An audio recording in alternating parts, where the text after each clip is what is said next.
So when we last left our heroes, um, Snargle had attached, wasn't exactly a zip line, but he'd swung a cable out to the ship and attached it and had slid down that line to the top of the owl where it was being held within the hand of sorrow. And with him was, I want to say Emmett? Everett. Yes. Everett, one of those two. So Everett was there with him, and he was about to descend the line. The captain and Kale had just teleported right out of the engine room straight to the owl, and Captain Psy, and Naomi and Nathaniel, the Lord Blackbird, had just wreaked terrible electrical havoc within the comms room and were making their way also toward the cargo bay and the departure of the ship. All deliberate speed. With all due speed. Snargle, how were you planning? Oh, so you're on the top of the. Are you going to wait for Everett to get down, or are you going to proceed with trying to figure out how to fuel the ship, or what Mostly have just you? move directly to fuel the ship if I think he can make it. Okay. Okay.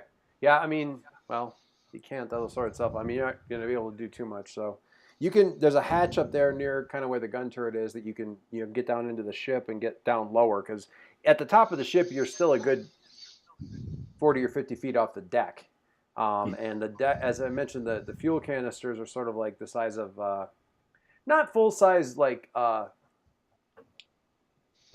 beer kegs, but like the pony kegs, like these, like this big. Mhm. There's a bunch of those stacked on pallets. Um, Currently, the cargo bay is not very heavily populated at all because some of the engineering folks have been called away due to a false steam ether leak or something that you What a guys mystery that is. had called in, and some other soldiers, they're up in arms, heading because apparently there's been some escaped prisoners. Certainly nothing that you would know anything about. So you can head down that way. And meanwhile, Captain Nathaniel. Well, who's taking the lead here? With you've got Captain Nathaniel. You've got Nathaniel and with you, Naomi, and who's sort of taking point proceeding through this here? Are you following him, or is he following you, or? I tell him that he is following me, that for this particular rush to the ship, he needs to follow my orders. You're muted. We've done the sneaky at his behest. Now we are doing the non-sneaky get to a place. Very well. Lead on, Miss Bishop. I am, out of curiosity, and because I really want to know, and because this could be an opportunity for a refreshment scene, how did you come to be working for the Lord Blackbird, Naomi? And if you want, you could do this as a flashback scene. We could do it Arrow style, where it's like a weirdly parallel. I'm on a strange Chinese island. But I meant in the middle of the a weird parallel flashback to a scene that's remarkably similar to this one, but completely different. Yes, we'll flash past a light bulb, and the light bulb will now be the light bulb hanging over my cell. Oh, okay. I like that. So, I don't know how much you thought about this, but one thing that I kind of had in mind was I thought it would be just sort of fun for this isn't the first time Nathaniel's skipped out on his nobleness, and maybe he had previously kind of the Robert Downey Jr. Sherlock Holmes movie, kind of was slumming it and got into pit fighting. Just as you do as a wealthy as one nobleman. does. Yes. Which I'm just looking over things you're not good at. I mean, no. You're fine when it stays like sort of a pugilist sort of things, but when things start getting ugly, it's pretty ugly. That's why I got good at duels. So I think in okay, in that context, then probably my impulse to say that Naomi beats the snot out of him in a match, but then when the other competitors or perhaps whoever's running the game is going to do something untoward to him, she steps to his defense. What if he had been what if he got sort of like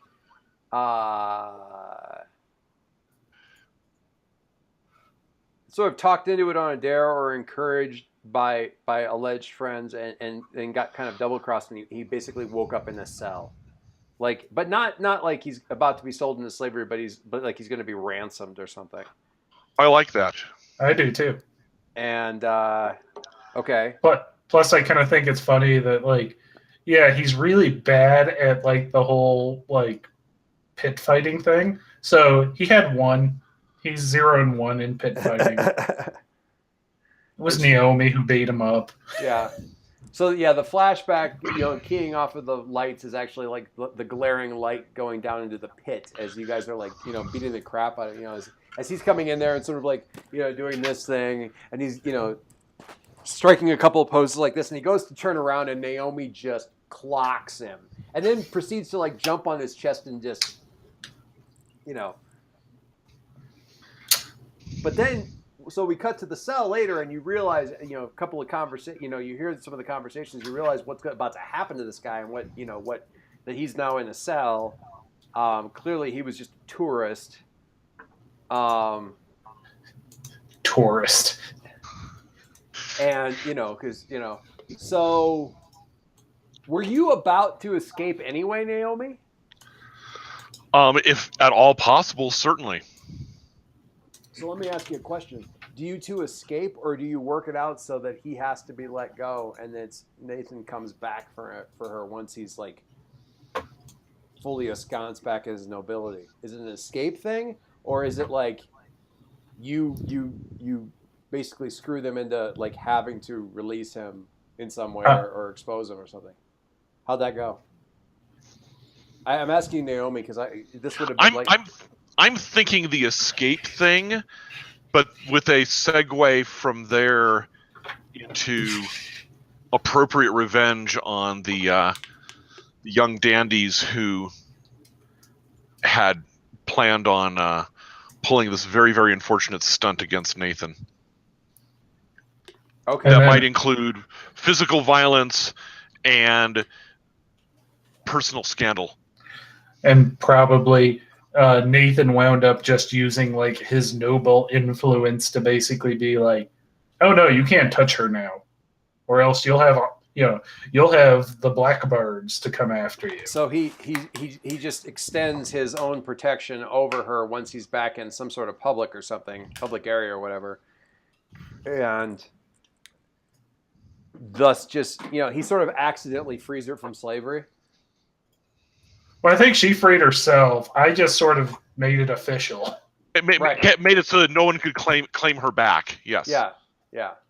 And you've been just working with him ever since, or did you leave and come back, or did he seek you out after? Or Oh, I think he offers me employment as a bodyguard. I mean, that makes perfect sense in that context. Obviously, he gets into trouble and needs someone to assist with the more direct issues involved in getting back out of trouble.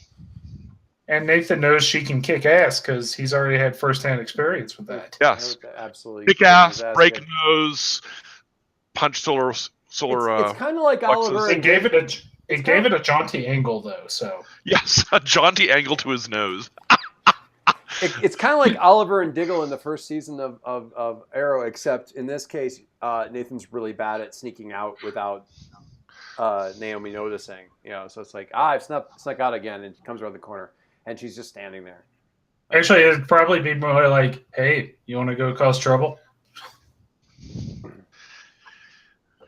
and depending on what the nature of the trouble is, she might be into that. If it involves depends on beating who up on the Empire, Yeah. absolutely. So, out of curiosity, he's a noble in the Empire. Yeah. How is he the exception to the rule with the punching? Probably because he's made it clear that he doesn't consider himself automatically her superior just from nature of birth and his family and his home nation and all the other social conditions involved in the Blackbird verse. Okay, I like that. Is that cool, Mike? Oh yeah. All right. So there's one thing that you've learned never to do around Naomi, because it's a hot button for her. Like it just. I don't noble it up. I just don't. Yeah. So anyway, he's probably kind of like that. I feel like he is the black sheep of the Blackbirds. Oh yes, which is annoying because you're probably also the heir. But you're just you're the. We need a good. I don't remember what the phrase. The British university nicknames that all the freaking. Squiggy and. Squiggy, he needs like a college nickname that other people are gonna know. From his class. As a member of the Drones Club. Yeah, exactly. I don't know what that nickname is, but it seems like he would have some, The only thing I know about that is whoever like the head of the class is known as the head boy. Yeah. No, and I don't want that as a nickname. The typical thing is like all the little classmates that were friends would have like Birdie and Birdie. Oh, Birdie. Birdie. It's a little on the nose, but I'll take it. You know what? I'll take it. Yeah. All right. So, if you want many more examples of this, read the Jeeves and Wooster stories. Oh yeah, they do that sort of thing all the time. Yes. And hey, as a bonus, they're hysterically funny. Yeah. Yeah. All right, so yeah, the flashback sort of ends with you guys, hey,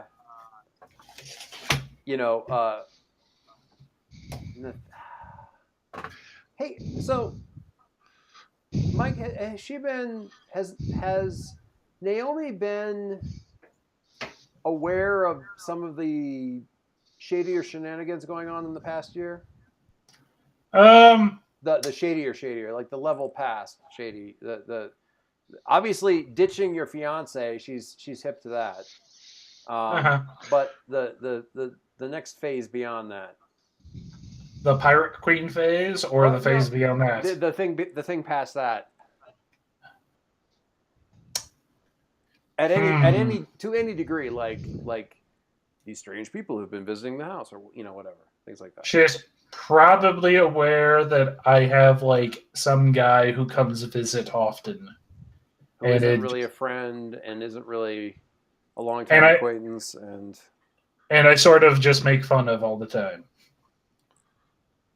Because, as you do when you rebel against authority. Right. He makes fun of him all the time, but at the same time seems to be following his, requests or he makes the joke and then does it anyway. It's interesting. So there's something for Naomi to chew over. Because that guy reeks of Imperial Secret Service, right down to his spats. So only the Imperial Secret Service would wear spats like that. The reflective kind that allow for upskirt photography and so forth. It's a very distinctive spat. All right, just anyway. We're not getting into that one. Flashing off of what is that? Oh, Leverage, isn't that? That's Leverage. What's his name, Dave? It's a very distinctive haircut in the back on the neck. It's a very distinctive helicopter noise. Okay. Snargle, you come in and you are what is your plan for the field canisters? Because you could probably manhandle a pallet, but you're going to be pretty obviously, a goblin on a Imperial military ship manhandling a fuel pallet onto a thing. There are a few engineers still, or techs and mechanics and stuff like that, sort of around. So, what do you deal with that? How do you deal with that or address that? How does refueling normally work? Well, you can you're not like completely tapped out. It would be enough for you to get the stuff on board so you can do it once you're away, probably. So it's just a matter of getting the stuff on. Actually, refueling would be rough, Okay. and time consuming. But you can do it as a bonus. You can do it internally. You can do it inside the ship. Um, so it's really a question of a distraction or something of that nature, or Okay. or a way to evacuate the bay in some fashion. False alarm, a real alarm. Fire. Set the owl on fire. Wait, okay. There's potential downside there. What do we have on board that could set a fire? Well, you have a big gun on the top. You could certainly get them to scramble the hell out of the bay if the owls started shooting at people, although that would sound a number of alarms, additional alarms that might draw things. But everybody's sort of headed this direction, so that might not be a terrible thing. If you can time it right, the people coming back can help you get the pallet on, and that also gets your interference. Because once they see someone like your cargo, your passengers show up, they're going to realize something's up. That's a good point. So I kind of like the idea of just blowing a hole in the Hand of Sorrow, just as a general thing. I mean, you have to. It's not like it's going to vent atmosphere. It's not that kind of setting. But yeah, as a general, that's gonna scare the hell out of people. Yeah, so you don't even have to go that far down in the ship. It's like you're looking out. You kind of crawl in. You're looking out through that bubble, the bubble cap on the turret. You're kind of looking around, going, And the captain rarely lets you fire the gun because you're always piloting. So.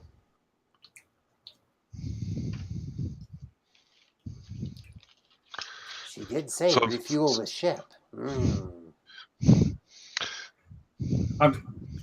Give me 10 seconds here. Okay, you think? Come up with a better plan. No, come up with a better plan than shooting the other ship. Oh man, everybody loves shooting the dorsal turret gun. Okay, so I've got it. All right. I shoot the fuel canisters. Wait a minute. Actually, yes, we don't need all the fuel that they have in the bay, right? You don't need all the fuel. That is correct. You don't need all the fuel. Okay. So we can roll a fuel canister like off to the side. These are basically cylindrical, right? Yeah. They're like. And will roll unattended if pushed. Yes. Oh, absolutely. That's why they're on the pallets, because they're kind of strapped on there. Perfect. I'll put a fuse on one of them and roll it into one corner. Okay, so you just, rather than shooting the thing, you're just gonna like go down there and grab one of them, pop it loose. Doesn't even take much of a fuse, just a little timer with a little bit of explosion. It's a volatile substance. Okay, why don't you? Okay, so let me think about this. You want mechanics really more Kale's thing.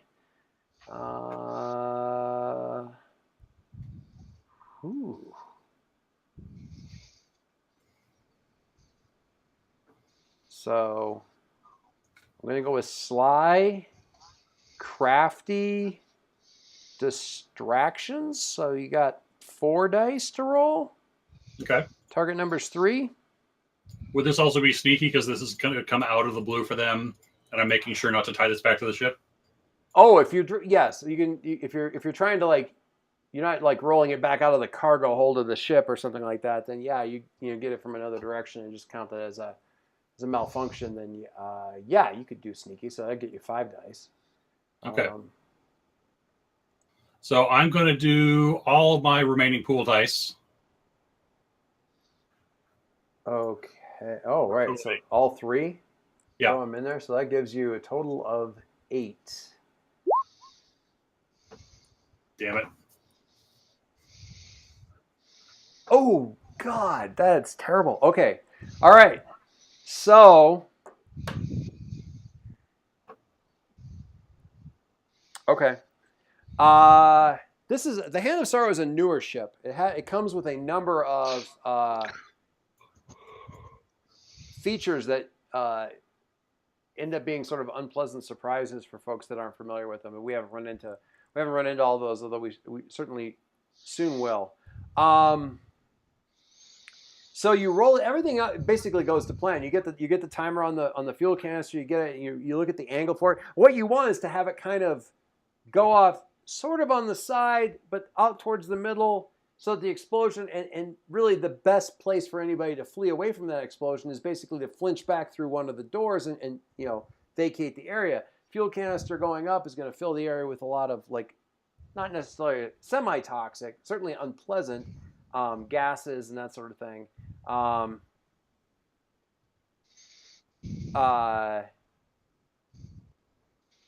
So, yeah, what you're not expecting is that every bulkhead in the area, as soon as that explosion goes off and the pressure changes, every bulkhead in the area drops. All the doors just slam shut like a guillotine. So you get an alarm going off. You've got the engineers sort of stuck in the area. You've also cut off basically all access into the area. The engineers are still kind of scrambling because they're trying to figure out what happened. But like a couple of, it looks like emergency lockers like drop down along the walls, like on rails, and drop down and kind of the doors pop open and they've got like emergency suits in them, or like old like World War I style kind of gas masks and things like that in there. They're still trying to figure out exactly what the hell happened, so they haven't actually done anything with that. But just not. It's like not what you were hoping for. That's okay. Can I get to one of the suits before they notice? Yes. I'll run for a suit and put it on. Okay. You might have to puff yourself up a little bit because they're more human sized, but you can kind of. All right. What are you aiming to do? I want to first of all make sure they don't realize there's a goblin in the hangar here. Good plan. And second of all, if there's a fire and we're in containment, we're gonna have to put all this fuel somewhere safe, aren't we? Indeed. Like that impounded ship over there. If you can get them to go with that, then yes, that's a perfect way of doing it. All right. Did I steal your card? Did I steal Mike's cards? I didn't mean to steal Mike's cards. Yeah, you stole my cards. I just let them go because I didn't know why you were doing it. Oh, I didn't mean to do that. I meant to steal Bill's, but Bill already got rid of his. I was so confused. I'm so confused. You have a visitor behind you, Joyce. Why, hello. How are you? Are you giving me a slow clap? Daddy. What do you need, bud? I'm not doing Overwatch tonight, so I'm sorry. I don't have anything fun to watch. It's just me talking to people. But they are trying to blow up a big ship. Woohoo! They're trying to blow up that one right there. The Hand of Sorrow. Is that cool? Do you think they're going to be able to do it? No. Bum bum At least they're trying to bum. escape from it. They're currently caught. They're prisoners. They're trying to escape from it. Is that cool? You ready to go back to bed? And they set the bomb, and they're still in the ship. Yep. So when it explodes, they're gonna come with it. Well, Let's take it out. they have a ship to fly away on. They just have to get some fuel on it. Well, some of us have to actually get to the ship. Oh, yeah, now that also- all the emergency bulkheads have closed. Also, they kind of accidentally closed all the doors that let you get into the hangar where the ship can take off, and some people aren't in there yet, so that's going to be a problem. They locked their friends out. Oh, he thinks that's hilarious. Okay. I'm going to get you back to bed, okay? I'll be right back, guys. Okay. I just realized we're in the second half of A New Hope, trying to escape the Death Star. Pretty much.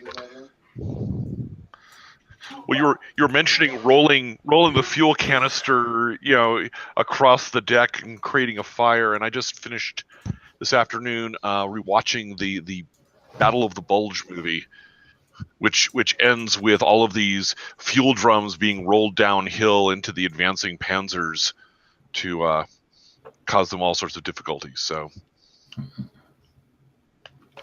it's a crappy retelling of the Battle of the Bulge, but it's kind of a fun war movie.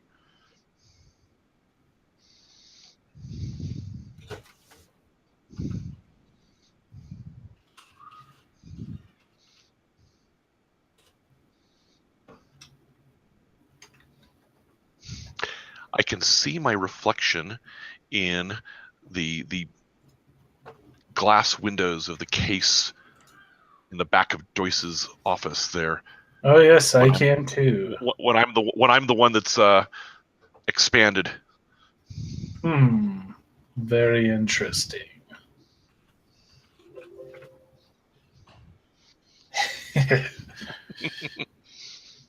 The little bit of delay is just making this funny.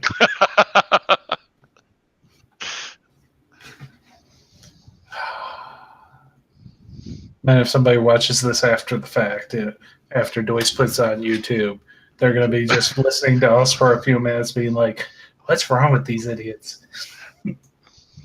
Okay. And we're back. Or rather me. Okay. So let me just... I'm going to steal your cards too, Dave. Okay. Just because it'll be easier for me to then deal stuff out. Deal. Let it go. Let it go. And Dave. Your flashback refreshes your pool, so get that. All right. Okay, so Snargle, you're getting into a emergency kit and kind of puffing yourself up to human size, and I'm looking at everything here because there's a couple different places this would come up. It's so sly, crafty, sneaky, bluff. I just want to say that's what I just continually roll. So Right. But also, I'm going to give you Empire up in the up on the Sky Sailor because I think that probably applies in this particular case. Okay. And that'll give you the 5.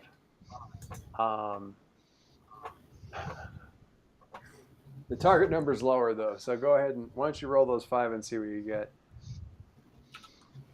Target number in this one's a little bit lower. There we go. Oh, 3 successes. You actually beat it by a little bit. All right, so your suggestion to store it in the captured ship is a little unorthodox, but given where the explosion is, it does make a certain kind of sense. It goes, and they're kind of. This has always been a drill before, so they're panicking. They're panicking a little bit, but they're also kind of like, sure, because this isn't exactly like any of the drills or anything like that. It's a little bit unusual, and you seem to know exactly what you should be doing, and they don't have any officers here right now, so they're willing to go along with this because you seem to be bossing around humans is the best. It's like the best. If you speak with authority and seem to know what you're doing, people will tend to go along with it. Carry a clipboard. Yeah. And I've been in my share of places where we've set fires and didn't mean to and had to compensate for that. And I'm not going to talk about that. I do love that idea though. Like you pull on the whole like mask and everything, and like the sort of the jacket, like the toxic gases jacket. But then at the last second before you go out there and start shouting for one, you grab a clipboard where it's like on a like a workbench or something and start gesturing with that, and that seals the deal. Like that's the last. That really makes it all work.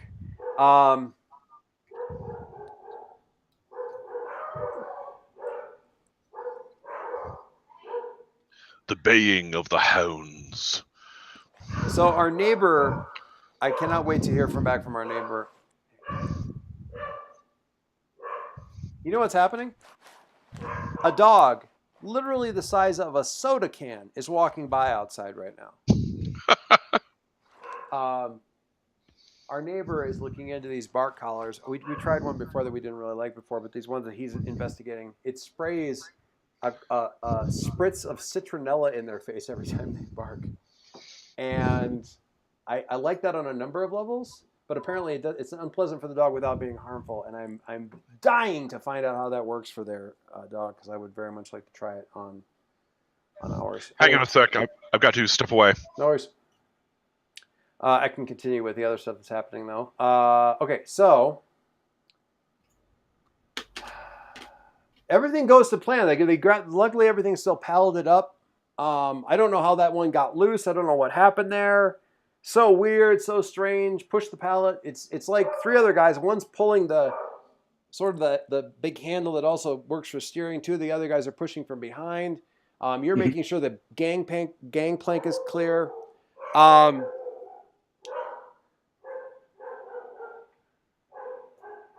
Now, the downside is I'll probably have to help them with the other repairs they're doing once this is done. Yeah, there'll be a little bit of a distraction there.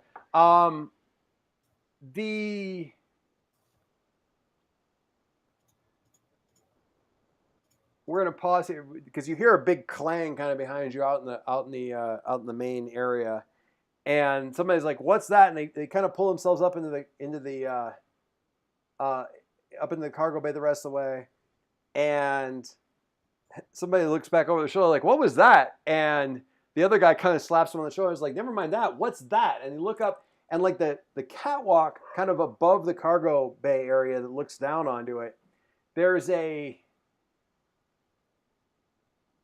big amber ball, about 8 feet across. Would that be diameter? In diameter, 8 feet in diameter, perfectly smooth, kind of wedged a little bit, or not so much wedged, but sort of on top of the handrails, and as such sort of immobilized, because the handrails are sort of like post and then some cable and then post and then some cable. So it's kind of on the cable, and as you can't really roll either direction. And it's up there on top of the catwalk, wiggling inside of it, kind of bumping into each other and sort of struggling and apparently arguing, although it's kind of hard to tell. Are Captain Sai and Kale inside the bubble, up on the catwalk, which, to put it lightly, not exactly what you were expecting. And for a moment, all four of you just kind of look up at it like, and then, they're still kind of arguing. They actually kind of get in a slat fight in there. Like Kale, they're shoving at each other, and then one of them finally like stops and like just shakes him a little bit and points, and Kale turns and looks and is like, a little bit stuck in Of all the unlikely things today, this was the least likely of them. Indeed it was. Wait till Dave gets back. I won't wait till Dave gets back. You get to, there's a little bit of punching, but there isn't as much punching because people are sort of flowing a different direction from the way you're going. So there's some initial punching going through the hallways. Nothing certainly nothing beyond Naomi. You get to where the cargo bay is supposed to be, and there's a big bulkhead in the way. You don't have any comms up to talk about this, and the bulkhead appears to be sort of like a deadlock. Not so much a deadlock, but just a dead drop. Like it's just in there with just gravity and happens to be massive. So Naomi's, it won't be subtle, but are we going in this way? She's looking at you, Mike. Yeah. Oh, okay. All right, stand back. And again, you were reminded how incredibly terrifying this woman is. Because she basically goes, it's like watching Toph metal bend. I mean, it's just, what she does to inanimate objects. She's explained on a number of occasions that it's actually harder to do this kind of damage to regular people because they give too much. Like, part of the reason she can do what she can do is, she actually sort of leverages the fact that what she's hitting is immobile. And somehow the complete absence of, or the complete presence of inertia makes it so she can hurt it even more. Whereas people being squishy, full of like liquids and likely to break means that she doesn't do quite as much damage to this. You haven't found that explanation terribly reassuring.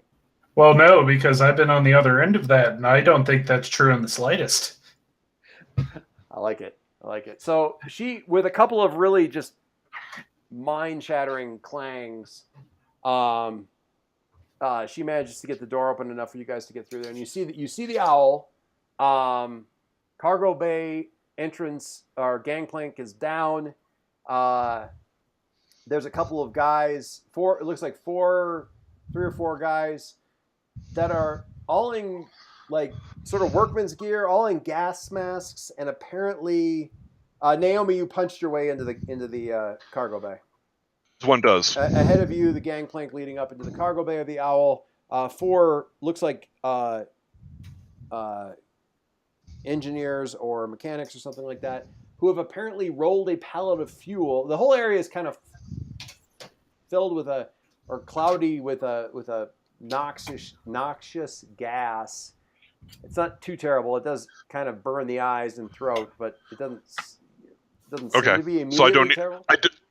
I don't need to grab Nathan and haul ass across. Well, even if the you cargo do, bay. you should be. There's like 4 crew members that have apparently loaded a pallet of fuel into the Owl, so that's convenient.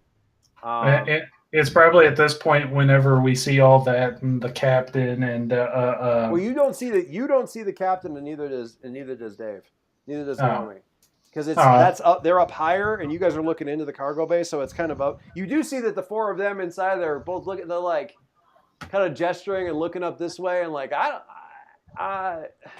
So in that case, that's when I'm like, oh, Naomi, I don't think they noticed when we entered. Let's go back and do it again so that we can get all of their attention.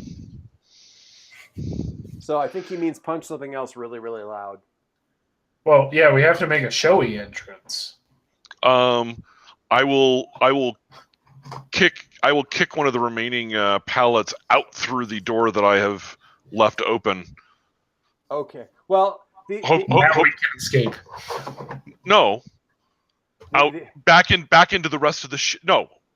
If we punch through and have stepped in, yeah, I want to throw it back into the ship past the emergency bulkheads that have dropped. Okay. And maybe do something to cause it to explode or something like that. You can certainly do that. It may happen by accident. I'm not sure if you want to be this close to it, but it actually doesn't go off. The actual physical impact, these things are sort of double walled against this kind of thing. But the noise is quite impressive. And I mean, because there's that moment where you expect the clang to be followed by an explosion where you're just kind of like, nothing happens. Although looking back towards the cargo bay, you do see that one person at least has looked back and like sort of done a double take and, like, guys. They've noticed. Now we can escape. Thank you, Miss Bishop. I don't know about you, Naomi, but I'm unclear on what his plan is at this point. He wanted to draw attention to us. So 3 of them are. God, what do they do? Well, you're not armed as such. So 3 of them are like grabbing like the. I'm always armed. True, but you don't look armed.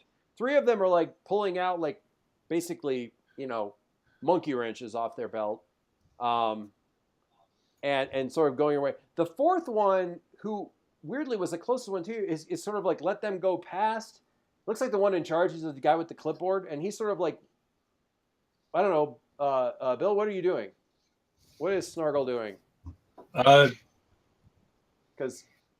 you recognize them obviously, and you don't look, and they're all like manning up to go out there and defend themselves or something. What are you doing? Get into uniform. Oh, you're shouting up at the guys in the bubble, or the captain and Kale. Okay. Yeah, get into the emergency suits. They're like, what are you doing? They kind of go back to arguing with each other. You can kind of hear them like, but it's from where you are far enough away. It's quite muffled. You did hear one of the techs say something about the new teleportation wards must be working, but that doesn't seem to make much. I mean, maybe, or they don't call them teleportation wards. They call them warp wards. The new warp wards must be working. Well, so we're being boarded? I didn't hear anything. I didn't hear any boarding sirens. I didn't hear any proximity alerts. But then you got interrupted by Naomi. And Naomi, I'm not actually going to make you roll for this because it's like 3 mechanics with wrenches. So what happens to them? I mean, I will put it another way. Do you let Nathan do anything cool, or do you just... I will look at Nathan and raise an eyebrow since clearly he had something in mind. I'm just gonna try and stare him down. He's just like, Or do you no. say anything? Do you? No. It's just that, I'm just gonna affect that noble air and just give them the look like, do you really want to try this? I want to see if you can pull this off. I will totally pull this off. Imperial Noble. So 1 dice, 2 dice. So no. No? So charisma, presence, command, and possibly servants. Well, the servants is actually, I think. Well, what do you think that is? I think that's having servants. It could be you, like. Well, no, because the other one around. is nobles and the other one is soldiers. Oh, that's so true. I know. Soldiers, I feel like that would actually be like having soldiers, but the servants would be, yeah, certainly earlier. So 1 dice plus charm plus charisma plus presence plus command plus 6 dice. That's pretty good. That's pretty good for what's required here. 4 successes, pretty good. So what do you say? You just I don't say anything. I just kind of I look down my nose at them, and it's just that look of, you really don't want to do any of this. You know how this is going to end. Look at the terrifying lady who just ripped off the door. Yeah. So there's a little bit of staring down. There's a little bit of glancing back at the door that's clearly been ripped off of its bloody hinges, and it didn't have hinges. And they kind of like they do this first, and then they put the wrench down and elbow the other guy. Come on. But is it seriously? Do we care? No, we do not. Just there's another one of us in there. He's not with us. Well, I mean, he's with us, but please don't take it out on us if he does something stupid. Okay, because it's not on us. Maybe. We warned you. Totally warned you. Do you want them removed? I mean, we can go. We get convenient door right there. We'll just head right on out. I mean, just. Yeah, Nathan just sort of waves them off, and it's just like. I mean, we don't have to worry about anything. The point defense cannons are going to vaporize that ship as soon as it takes off anyway. See, now we learned something important. And the other one's like, gives him this look like, dude, what are... Anyway, and they just like, they back quickly away. Snuggle, what are you doing? Are you getting... Well, the fact that my crew is 2 idiots in amber instead of 9 princes is briefly amusing. I should probably get them out of there. Incidentally, I'll mention this as a side. I've GM'd a lot of amber in my team. So has Dave. One of the main reasons I want to run Fiasco is that I worked out an Amber Throne War Fiasco set, and I want to run an Amber Throne War as a Fiasco game because the tagline for Fiasco being people with high ambitions and limited impulse control could literally be the tagline for Amber. And I just want to run it so bad. Anyway, side note for some other time I pitch Fiasco. So That's you're fair. yelling at them, and then what? Because they can't seem to get out of whatever. They're not stuck. They're not immobile. They're in a bubble, but yeah. Well, we've got the engineers over here. I'm going to look around and see if I can figure out how to disable these warp wards, if that's a thing from here. You would, you have Empire, right? You have Empire. I think you probably heard rumors about these things. Yeah, Signals, Empire, Pirates. I think your knowledge of the skies. You would have heard rumors about these things. Apparently, the newer battleships. This was a rumor. Nobody had actually ever seen it. Apparently, with the newer battleships, they've got some sort of magical defense system set up because some of the pirates or enemy forces had like managed to recruit some warp bloods. There aren't a lot of them. They're fairly rare to begin with, and most of them are in the nobility for the Empire. But it's a concern because once you've got enemies on the ship. So what they did was they came up with this rather ingenious way of dealing with it, is that if anybody warps onto the ship, they're encased in this sort of magical bubble. And it's simple because it doesn't have an expiration, it doesn't wear out, it doesn't have a command word, it's just a thing.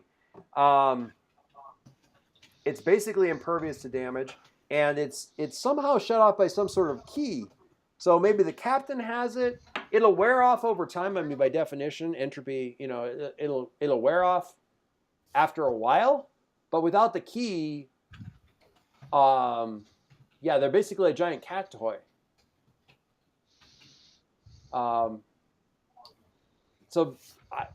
It could be that you just can't do anything with them right now. Well, I'm trying to think through the scenario, like how this would normally be used. If you have a boarding party, you presumably want to bubble these people, but then you eventually want to get them out of the bubble. Absolutely, yeah. So maybe after you've rolled them down into a cell. Yeah, the captain or the captain or the captain of the guard or the head of the Marines but probably the captain of the ship or his XO or somebody like that has the key to What I'm imagining is like a wand with a crystal tip on it that is like, those little hammers that you get for your car. So that if you ever fall down into a lake, you can just tap the glass and it's one tap and the glass just goes. Psh. It's kind of like that. It just if you have the right thing, this thing will pop like a soap bubble. If you have the wrong thing, it's terrible. So yeah, basically you get and then you're never going to get like a massive influx into your ship with these guys. Mm-hmm. You might get a half dozen or so, and they're going to be pretty easy to find because they'll be clogging whatever area they poured into, and then you just at your leisure dispose of them, or surround them, or like Dave said, roll them down like a gigantic hamster ball down to the prison ward, and then you just remove the tops of the cages and just kind of drop them in. Bloop. But I mean, yeah, you may not be able to do anything about this right now. Okay. Tell me about the mimic shape tag on Goblin. So you can warp your shape. You can do things with mimic shape. It's not because it's got the hard brackets around it. It's not one that you have yet. But I have an advance. I can spend it on that. Oh, if you have an advance, yes. That will let you legitimately, actually look like somebody else. Like a specific person. So a proper mimicry as opposed to, I want to look like a human. You look like sort of a human snargle. You can look like that dude right there. Which makes it, obviously, more useful in certain situations. That's fair. I'm going to spend my advance on that. All right. Sounds good to me. And I'm going to see if I can... Well, I saw these two blow their way into the into the bay here, right? Yeah, they're probably walking up the gangplank now because the other like the mechanics are fleeing and so forth. Okay. So you guys are at the same table at the tavern. You can talk now if you want.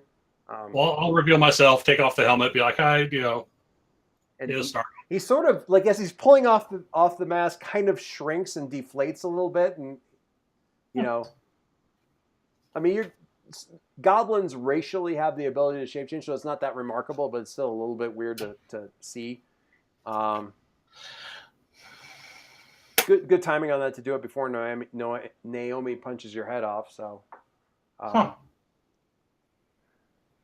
so and then as you guys are walking in, you see Captain Sai and Kale are apparently trapped in some sort of. It looks like a localized. I mean, I'll mention to Nathaniel. It looks like a localized abjuration ward or something that they got slapped with. It's some sort of containment field that apparently somebody put on them, and then somebody managed to roll here anyway. Or you're not exactly sure how that all happened, but they're definitely stuck inside of some sort of like ward or trap or something. I'll look up at him and be like, I don't understand how that could have been a flashier entrance than ours. And yet somehow it kept their attention over Naomi bursting through a door. Weird guys in the giant hamster ball? I don't know. Maybe. All right. Could I perhaps do something about this so that we can more easily man the owl? Well, there's no they're not in your way. I mean, they're up on a catwalk, but there's other ways around the ship, so you can just kind of leave them where they are until you're in the clear, sort of. Yeah, but wouldn't it be faster to have them help get us into the clear? Absolutely be faster. I'm not sure if it may not be. I mean, you could try. I am a master sorcerer. You are a master sorcerer. You're not entirely sure about the particulars of this particular ward. I don't think you know about the Navy stuff. Etiquette down. You know, spellcaster. I'm not sure if you would have heard about this. Well, I'll step in. It's some kind of warp ward. It's a military defense. The captain or security officer may have a key to let them out. We should see about obtaining that key if possible. You'd be guessing some sort of attuned crystal. I mean, odds are this thing's not going to work perpetually unless it's like sucking off their own life force to keep running, and that seems terribly inefficient. Also, they don't seem to be withering, so odds are that's not happening, which means this thing has probably got I mean, at worst, probably a 12-hour duration on it or something like that before. But without that, probably it's some sort of attuned crystal that just destabilizes the thing instantaneously. Or if it's some sort of projection, it might go away once we're out of range of the ship. That's true. It might be something that's actually controlled. I mean, that would be more intensive, but far better control. If there's some sort of like central crystal array that was dropping this on top of anybody who uses a warp that warps onto the ship, then yeah, getting out of range would do it.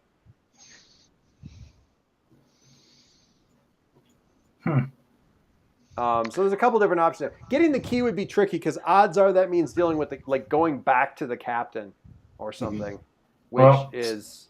Snargle is the sole non-incapacitated member of the crew. True. What do you suggest? Snargle's never had to consider what people ask of him. Wait, I'm in charge? I mean, technically you are kind of in charge. Maybe. Honestly, canceling your contract and flying out of here solo sounded good, but I don't think that's going to fly. Not now that we're back. Now that you're actually here, it seems. I mean, you should be able to fly. You're not sure about the. You did hear them say. Well, no, you guys heard something about it. I don't know if Snargle heard anything about the point defense cannons.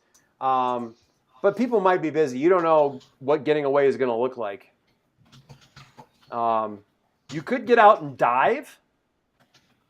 That's got some opportunities because you can flat out go lower than the Hand of Sorrow can. If you can get down underneath the clown cover and into the soup down below, the ship's flat out not going to be able to follow you. That's a good point. There's other risks involved in being down in that gunk, but they are not greater necessarily than where you currently are anyway. So that's fair. I'm a little leery of going down there without any pooled ice whatsoever, but well, we can arrange for a flashback. We can arrange for a question or something. Let me see. And also, I want to point out that you're kind of like a reckless, crazy pilot. So why wouldn't you try something like that? It sounds like an awesome escape. It actually does, which is why I'm favoring it. But I'm like this close to having something I could do as a flashback scene for Snargle. But unfortunately, the people I would have it with are not here. Well, you could. I mean, you can go up to the bubble and talk to them and see what the captain wants to do, and just talk to him that way, her that way. I mean, you can hear you're having trouble hearing them because you're far away, and I mean, the players that I would play this out with. I see. Right. That's a good point. But we don't necessarily have to play it. You can narrate it in the interest of time and just doing it. You can either role play it or you can do it as sort of like a narration thing, which is fine too. I'm fine with either way. Although it's obviously more fun if you've got Margie tangling things as well. Yep. Let me see if I had another good. I was going to ask. You know what? Yeah, let's roll the bubble into the ship.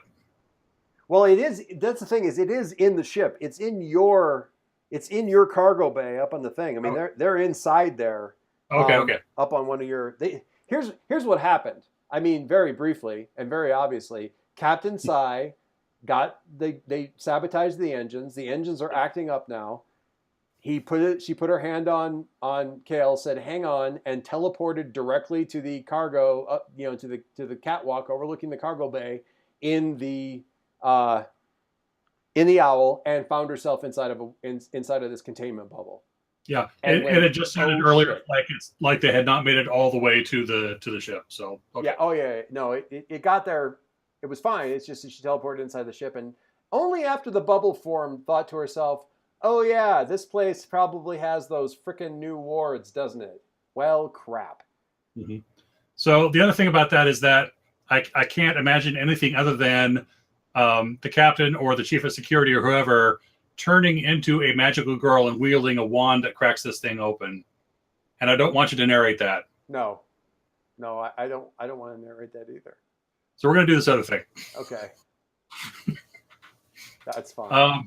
Let everybody aboard. Let's get the doors open. Okay. Let's get out of here. That is not a problem. And the cargo bay doors are kind of open anyway, so that's not a problem. I'm trying to click. That's I could punch the bubble. You can certainly try. Maybe we should get out of here first. Okay.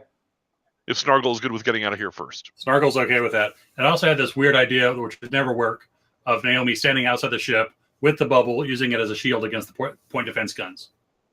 Which while adorable, if it's impervious to all damage, it works for exactly one shot, and after that, the captain is extremely unhappy with you.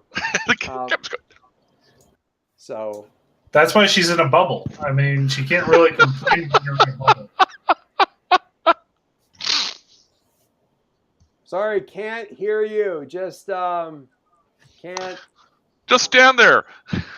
Don't wriggle so much. It's hard for Naomi to hold on to you. And that's how everyone got tinnitus. So okay, Snargle, what do you need these two other individuals to do to help you? Given that Kale can't do his mechanical stuff, and the captain, well, the running joke is the captain doesn't really do anything. Occasionally shoot stuff or anything like, I guess. But what do you need these folks to do? I need them to get on the guns and prepare to do damage control. Okay, who wants to volunteer for those things? I will get on the guns because I love controlling damage through use of the guns. Do you? Okay. I have no idea if I can actually use the guns, but I don't know that you've I ever think she would been- be. I think she would be enthusiastic about trying. Maybe some future training might be good. Nathan actually has the ability to shoot stuff. You're more of a hands-on person. Actually, she is combat tested. She is. Oh, is she combat tested? Oh, that's true. She is combat tested. And fast. And brutal and fast. Yeah, I mean, we honored the Star Wars thing where you can even an Ewok can fly an air speeder. So I see no reason why she can't get up there and give that a shot. So does that leave Nathan going back to the handling damage control? Yep. Okay, so you're heading back. I'm trying to imagine him in a engine room. That's gonna, well, man, talk about fish out of water. I am educated. You're I'll make do. I can hear you over like the comm, like you're pulling down this big bulky thing. Like, where are the manuals kept? There should be several. I have frequently asked questions. I'm going to mishear that back. Manual override is the third lever on the left. What manual override for what? You asked for manuals. No, we're not doing that. Dave, by the way, I absolutely love. I have frequently asked questions, like a flock. I have specifically things that I am positive are going to be on a main page, a highlighted page in this book. That's really good. All right, so yeah, good luck on that one. That'll be. Luckily, you have a full pool of dice. All right, so you're going to pilot your way out of this thing, and Snargle, describe to me how, like, what's this look like? Like, give me the outside panning camera shot as the owl comes out through the cargo bay, through the hangar. The hangar's not, there's no doors to open, it's just open. Okay. At least we have the pilot. You do have the pilot. So there is that. What does this look like? So my kind of visual reference for this is Skies of Arcadia, which, if you haven't played, was a fantastic game for Dreamcast. It was basically cheerful sky pirates going up against the Empire in a clouded, like this world called Eternal Arcadia, which is nothing but clouds and floating islands. And there were actually two places where it was dangerous for ships to go, which is very high, where the pressure is low, and then very low, where there was the suggestion that there might be ground, but it was basically a gigantic ship graveyard with no natural light source of any kind. Okay. It sounds like it could have easily been an inspiration for this if it wasn't, and it's possible it might have been.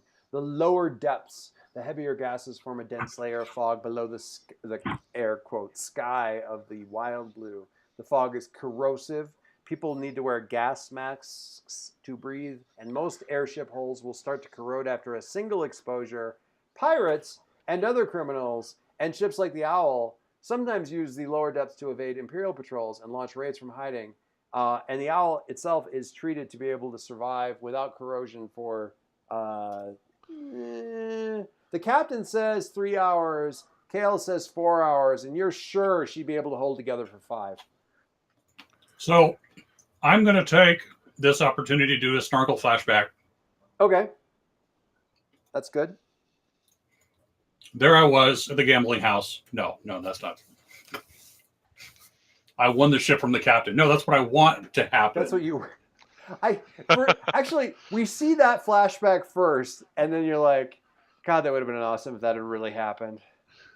What I remember happening, in fact, is that because the goblins are protean and mutable, and because they are more or less expendable to certain members of the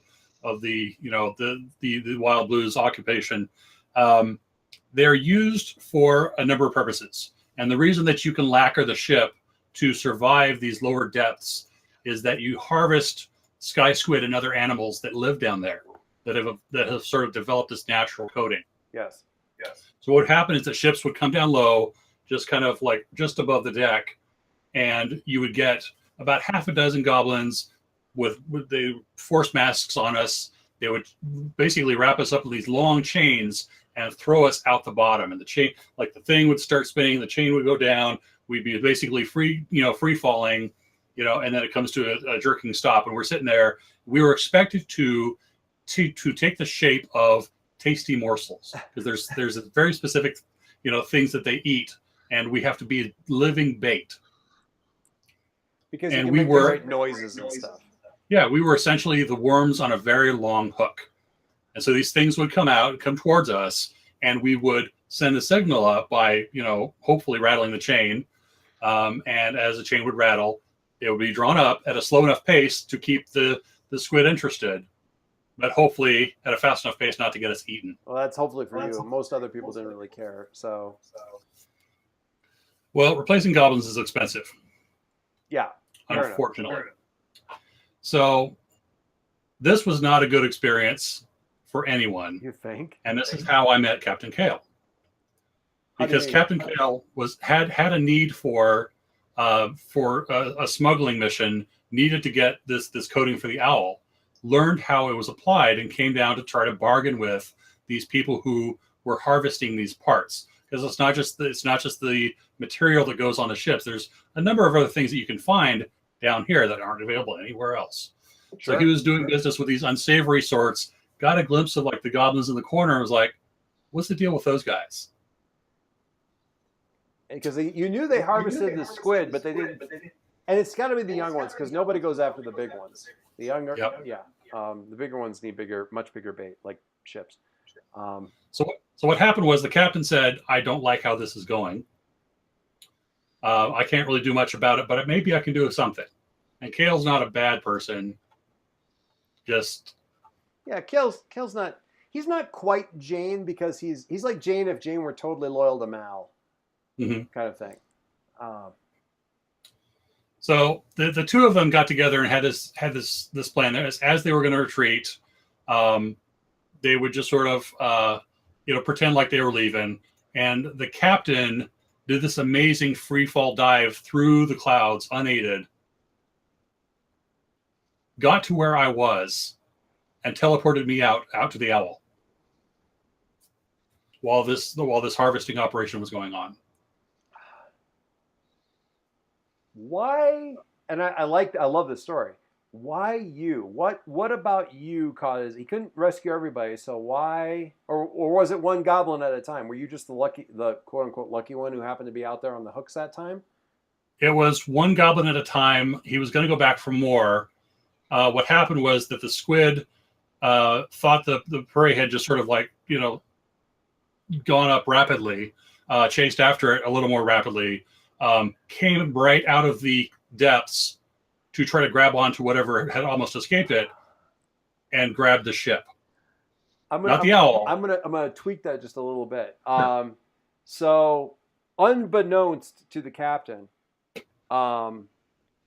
having you guys look like morsels and having you make the noise and stuff, that'll attract the young ones. Nobody really knows how to get the big ones, and frankly, nobody really wants to get the big ones. Yep. It turns out that the warp energy, the warp activity down at the lower depths is basically like one of those rhythmic thumpers in Dune. So the warp thing, when it went, like there was like that sort of Nightcrawler kind of Bamf effect, because it was down in the soup. So you ended up appearing back in his ship, but with the cloud of like the corrosive crap in there, started to eat through the flooring and stuff.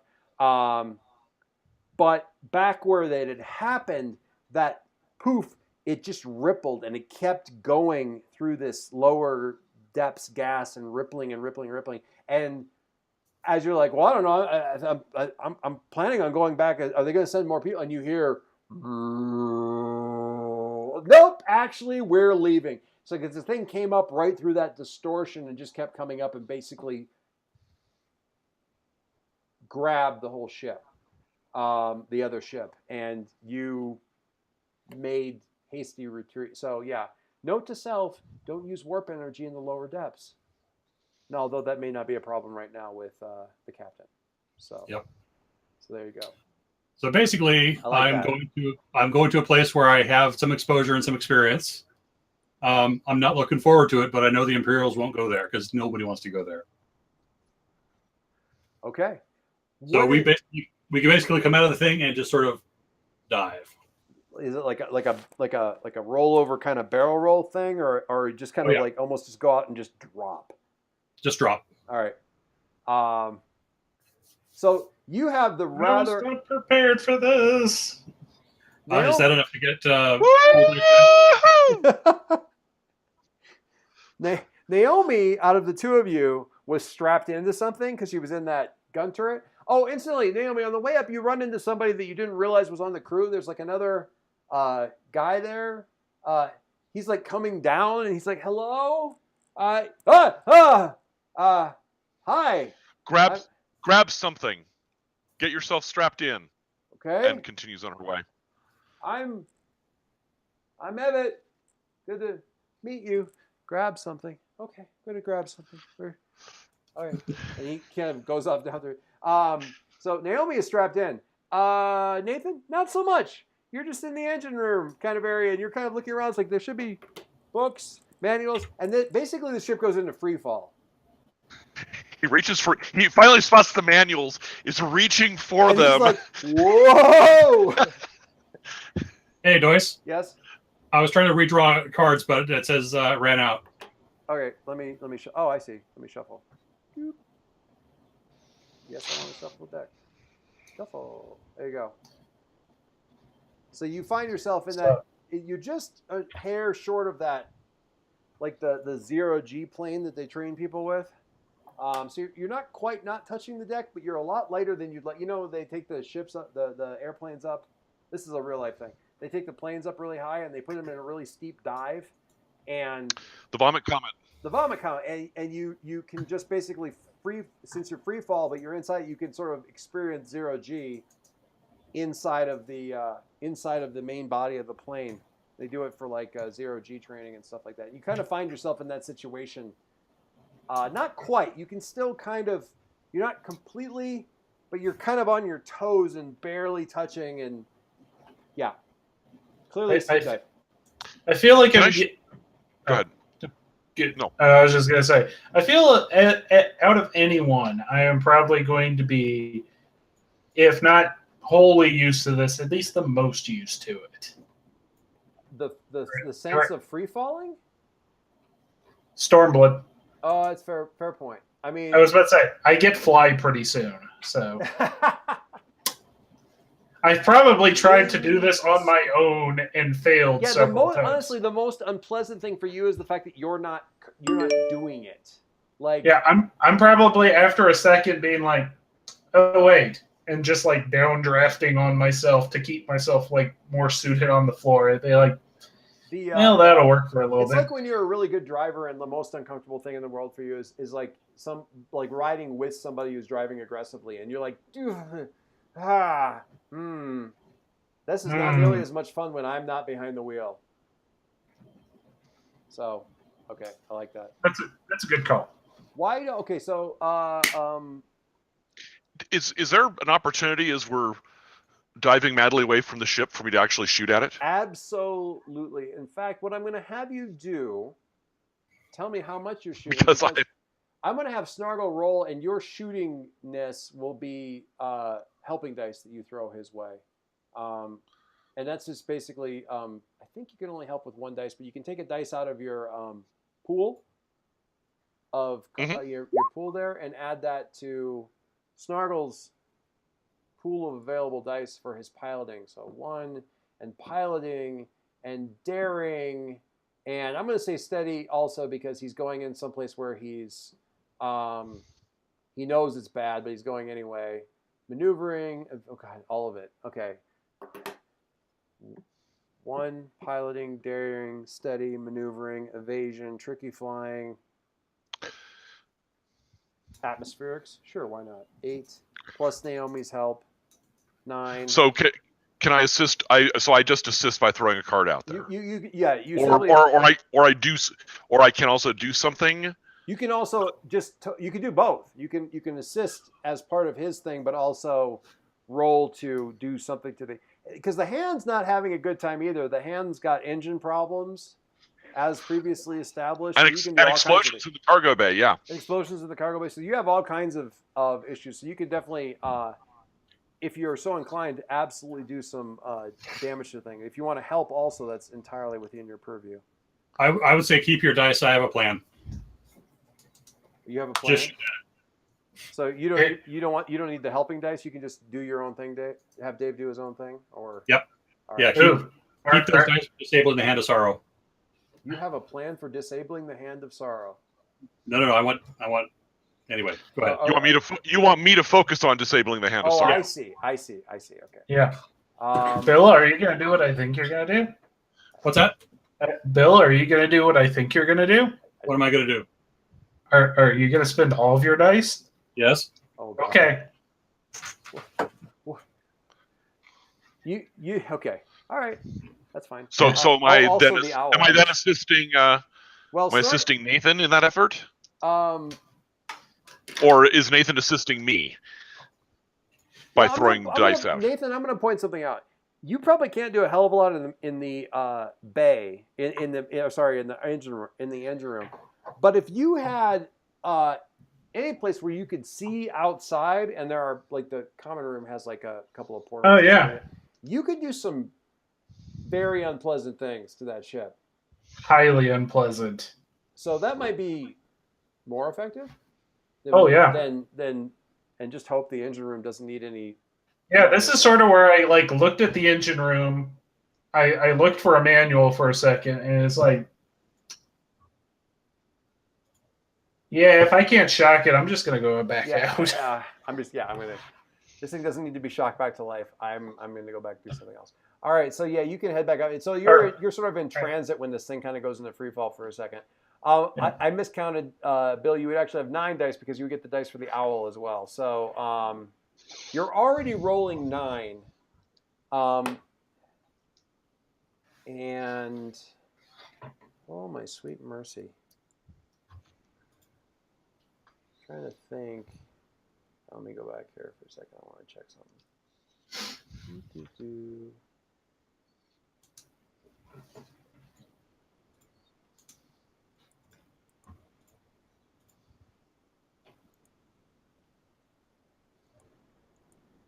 Okay.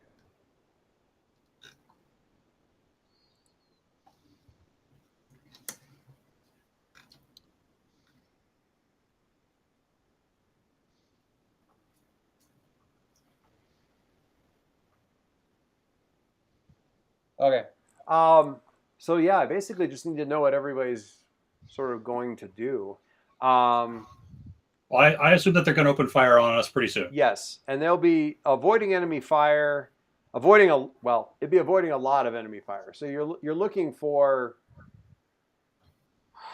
probably 5 successes to get completely clear of this with all the hail of fire, because you're sort of the only thing in the air. You got fair odds already, but if you're planning on putting all the dice in the pool, then I don't know how to make it much more. I mean, it's either going to work or it won't. But no one can fault you for not trying. Certainly. Nathan, what are you doing? So you find yourself a porthole. What are you and Naomi? What are you strafing specific area? Are you shooting for pinpoint areas? Are you targeting the bridge? What are you doing? Ooh, I had been going to go after the guns, but I think targeting the bridge is even more. Oh, that's totally a Naomi thing for sure. Totally. If the bridge is in my line of sight, that's definitely where I'm shooting at. Mm-hmm. Yeah. Well, I mean, you'll need to wait for it to drop away a little bit, just to get to the front of the ship. But yeah, you can absolutely. You're going to need a few successes, so it's not. I mean, you need probably for something specific like that, you need at least 4 successes to do the damage where you want it to happen. And Nathan, Yes.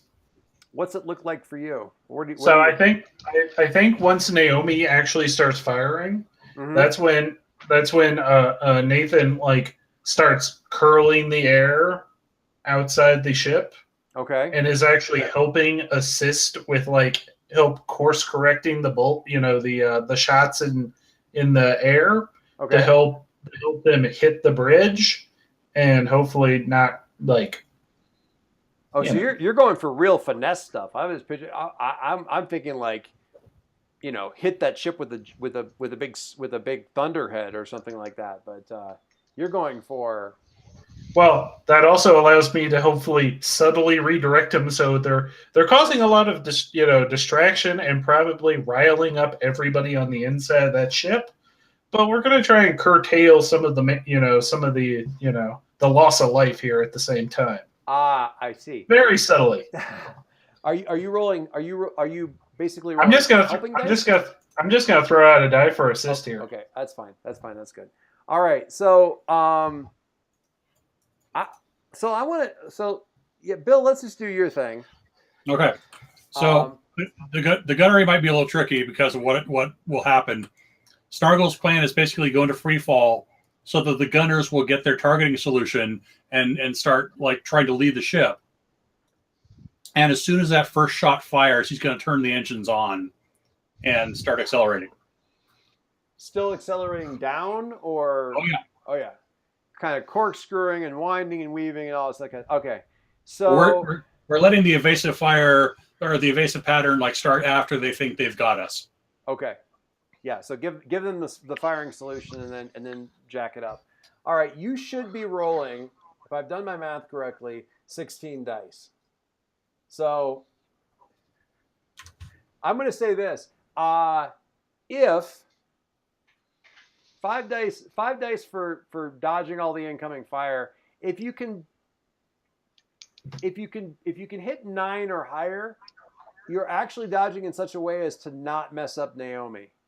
Otherwise, they'll probably be Naomi's going to have a higher targeting number because she's basically sitting on top of a bucking bronco that's inside a tornado. That's what I expected, and there's nothing for it. Yeah. Not getting shot is a little bit bigger deal. So roll me your 16 dice. That's an obscene number of dice. But hey, if you can throw them all, throw them all. Hey, look, 9 successes. Oh my god. So Bill, tell them the exciting part. What do you mean the exciting part? Well, there's several. I'll start with the most immediate one. Secret of the Lucky Break. Once per session, you keep your pool dice when you succeed. Oh! Oh, that is... Somebody didn't read the character sheets. I remembered as soon as he said it, but I kind of forgot about it. This is the best character of all time. I'm just letting you know that. Oh, you're saying that I can absolutely guarantee a win once per session and then do it again a little bit later? Yeah.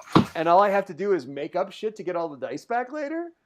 The second good thing that's happening to us is that the owl, by dint of its construction and history and whatnot, it is an older ship.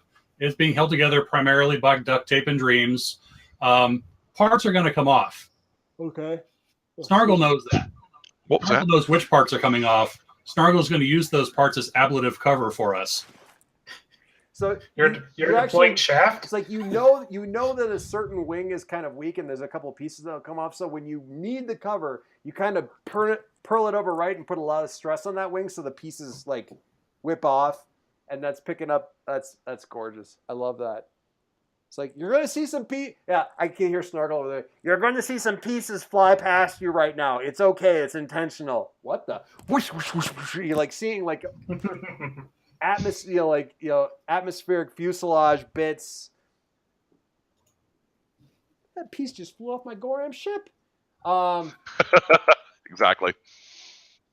And because you're basically shouting this over like ship-wide comms, and we cut for just a second down to the cargo bay where the ship, like where the captain and Kale are down inside the thing. And when Snargle says you're going to see some pieces fly back when I do this next bit, you see the captain go, and Kale behind him is just like, oh god, I'm going to have to fix all of that. And I'm just like. No, we see it, through the camera. Snargle has no idea this is happening. The captain. No, he's just giving thumbs up for no reason. He's just happy it's working. Part of the free fall, though, you actually see the ball kind of lift up off of the catwalk for a second, and when the jag starts happening, the ball gets thrown off into the cargo bay. So during this entire thing, most of the time, the ball is bouncing around like a super ball inside of the cargo bay. It doesn't seem to do anything to the guys inside. I mean, they're getting knocked around. It's not conveying full kinetic stuff, but the rebound on the outside of this thing is remarkable. It's got to be a lot easier to move than it would be to actually move a ball with two guys inside of it. Do they make that wonderful rubber bouncing ball sound? No, the flubber special effect sound from the original Flubber movie, I think. That's really where we have to go. I think if you do a Google search for flubber sound, you could probably get something pretty good. The wonderful thing about captains is captains are wonderful things. And Bill earns himself an XP for making everybody laugh, or at least two people. If Mike's sitting there going, "Oh God, I would kill somebody." All right. Can I assume the key of the Daredevil has also been hit? I would assume the key of the Daredevil is also been. I don't know how daring it is when you're throwing 16 dice at a 5 dice problem, but it still looks very daring. Naomi, would you do me the honor of? So, what's your shooting going to look like? Well, that's interesting. Since I don't have write-ups for precisely what these are supposed to mean, I could see. I can see combat tested. Yes. I can see brutal. Yes. I can see fast. We're kind of pulling up there. I think that's probably. I don't.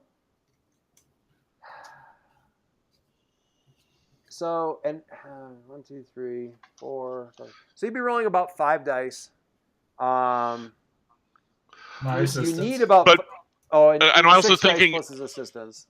I'm also thinking tough, since I'm getting knocked around as we're flying out of there. You're strapped in. No. And he's rolled in such a way that you're not. It's not his flying isn't actually interfering with your shooting. You figured out the pattern to it really quickly because you're keen. Oh. And there's I'm seeing some keen, aware stuff probably going into that as well. In that case, fine. You can throw in aware. That'll get you 7 dice with Mike's help before you throw in any pool stuff or anything like that. Okay, then. You can assume that you spent 1 dice on it. They'll get you updated since you already took one off of there. I'll just let it apply to your thing. So that gets you to 8. You can spend more if you like. And you're aiming for 5 successes. 10. Let's make it 11. An even 11. An even 11. We don't know how even works here. So okay, that's a lot of pool dice. Hey, look, 5 successes. Look at that. Play them odds. Bill actually a little bit above average. You just a little bit below. It kind of balances out. So that's why I threw an extra one in. So is that why? So I would be a little. So I would be a little bit above where I needed to be at half. Because the last dice was a 2, so I don't know that it would help. Okay, so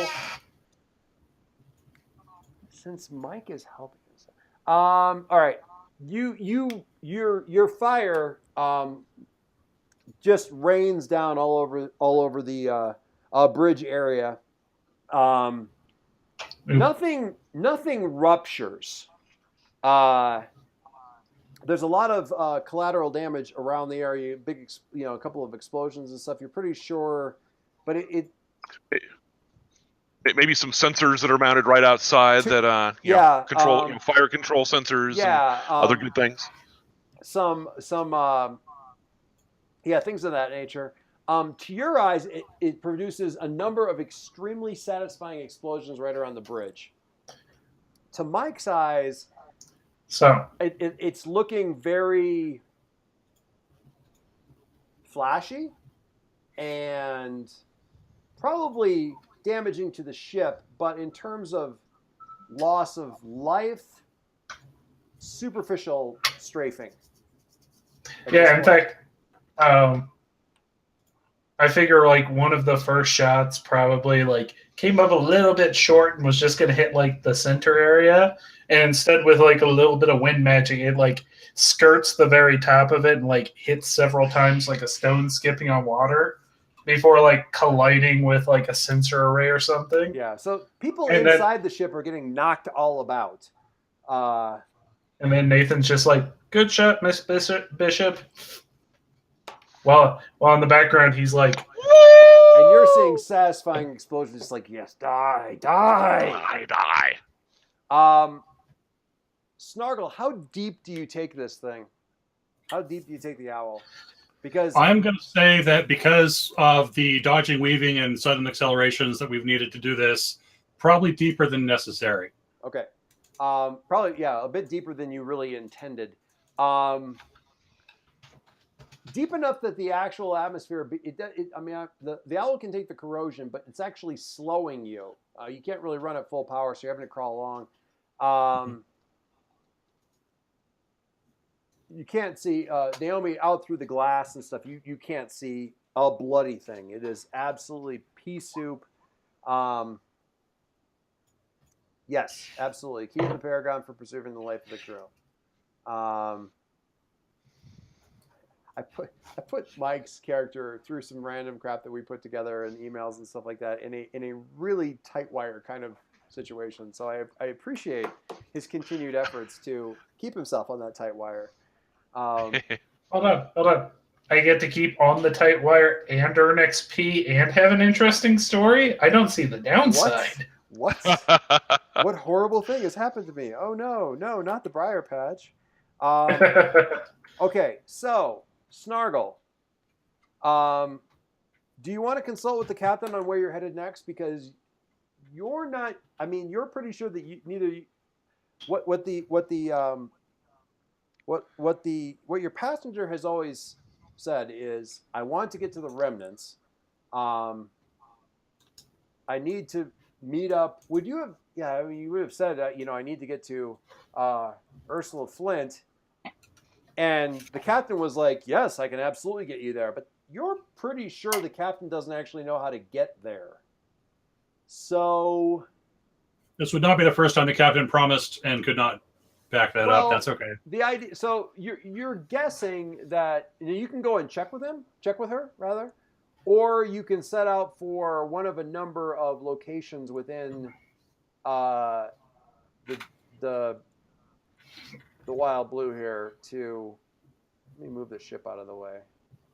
Or put that back on the GM layer. All right.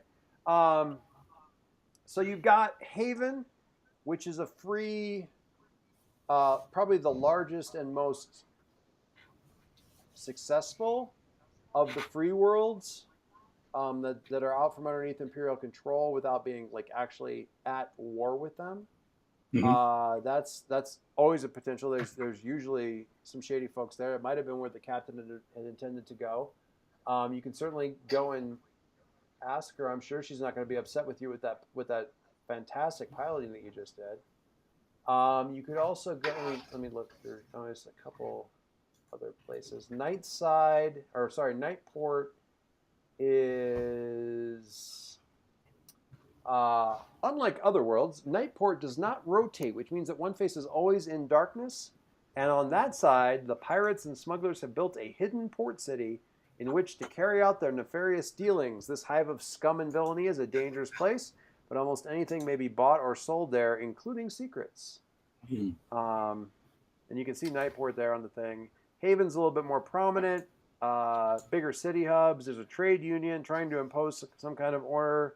Slavery is also outlawed there too, so a lot of ex-slaves in Haven make their home. And also kind of right about here-ish, it's not on the charts, but you know where it is. There's a place called Lost Rock Mine. It's an asteroid that's orbiting kind of out away from everything, orbiting the star. It's somewhere between Haven and Nightport. You kind of have to do some readings once you get out there because it wanders a rather erratic path, but that's always an option. It's a colony of miners that are just basically worming their way deeper into this big asteroid, continuing looking for more veins of ore. It's a good place to refuel, repair, hide out, but it may be a little bit hard to find out what you need to find out there. Although you might have a contact there that the captain wouldn't think of. I'm definitely going to ask the captain. I sort of imagine it shaking like this gigantic 8-ball and looking to see what answer comes up. But I think. But in the absence of any better suggestion, either Haven or the asteroid sounds really good. This feels like we need to repair and refit a little bit before we proceed. Yeah. Dave, I have to defer to your knowledge of your wife. What do you think? Given between Haven being a somewhat more, I don't want to say cosmopolitan, it's certainly not that, but a more prominent free world. It's more urbanized. Where would she be most likely to be able to pick up more work? On the assumption that Nathan and I are being delivered to wherever we're going. The goal at this point, we're going to assume the captain doesn't actually know where to go in the remnants. The goal would be, where would she go to make contact with somebody who can tell her where to go in the remnants? That's my question. Would she go for the mine, or would she go for Haven? I don't think she would go to Haven, just because the remnants sounds like it's intentionally kept more secret. Right. So or if you go to Nightport, she might go for that too. Although I'm thinking either Nightport or the mine. I don't have her character sheets. I don't know if she's got like kind of a contacts thing or something of that sort. But I would imagine one of those two lesser known areas.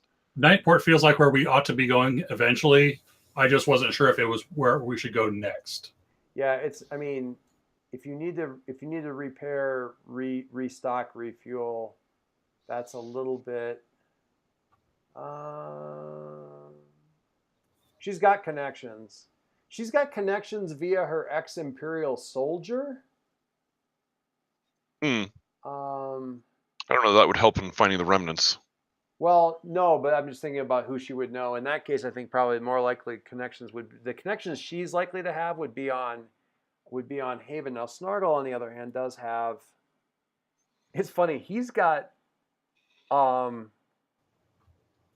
I thinking of the right person here? Yeah, he's got connections as an option under like to add with XP, like to buy under like a number of different areas under his thing. I don't know if he actually has anything right now, but Snargle's more likely to go for the mining colony. The captain, I think, would probably be going for Haven. I think you know what we do? We're coming up on 10. We weren't late last time. I think what we do is we start off the next session with that answer. Yeah, start off the next session with trying to get you out of that bubble. Get him out of that bubble. I mostly did the bubble just because I thought it was really funny, and it was a great way to take the two people who can't play and put absolutely. them Oh no, it was fun. It's like, no. Anyway, so next week you're dark, and so is Margie. Tuesday, Margie and I are both dark. All right, we may not, although Catherine would be available. We can only get Kale out of the bubble. And Naomi inexplicably falls into a coma. I don't know. Next week we'll have to kind of figure it out. I'm not sure what we'll do.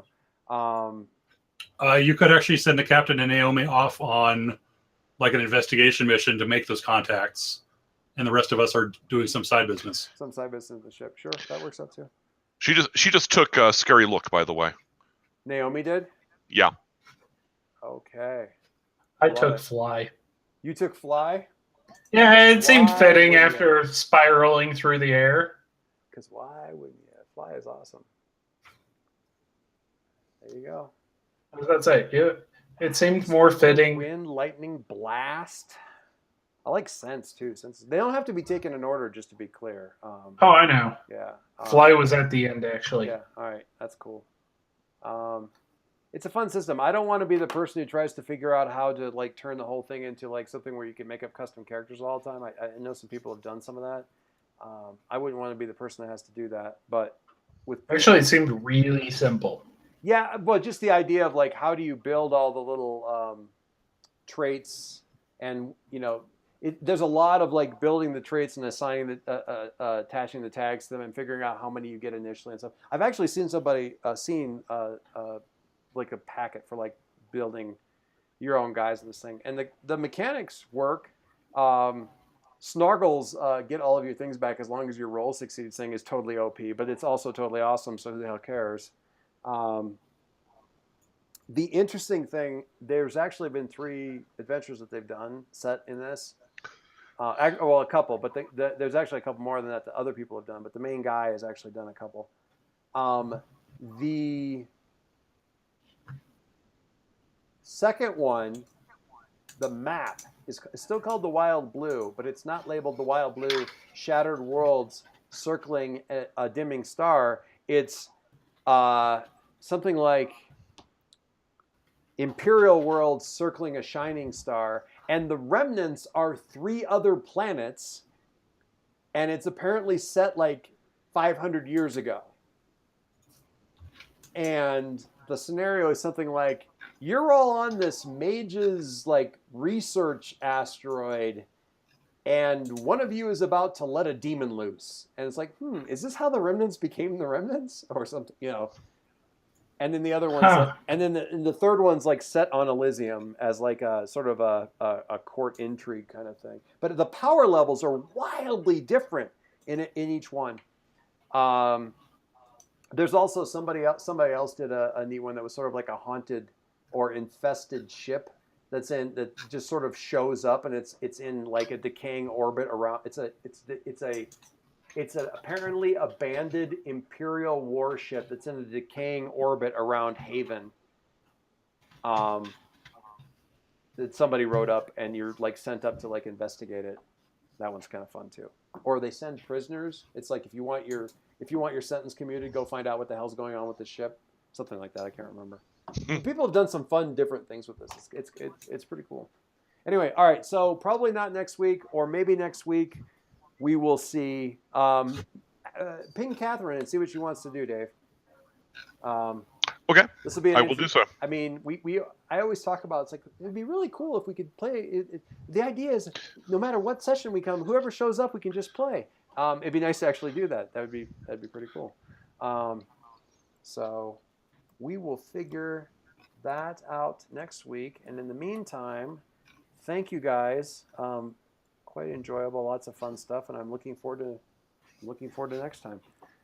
3 sessions indeed. What is he smoking? Crack?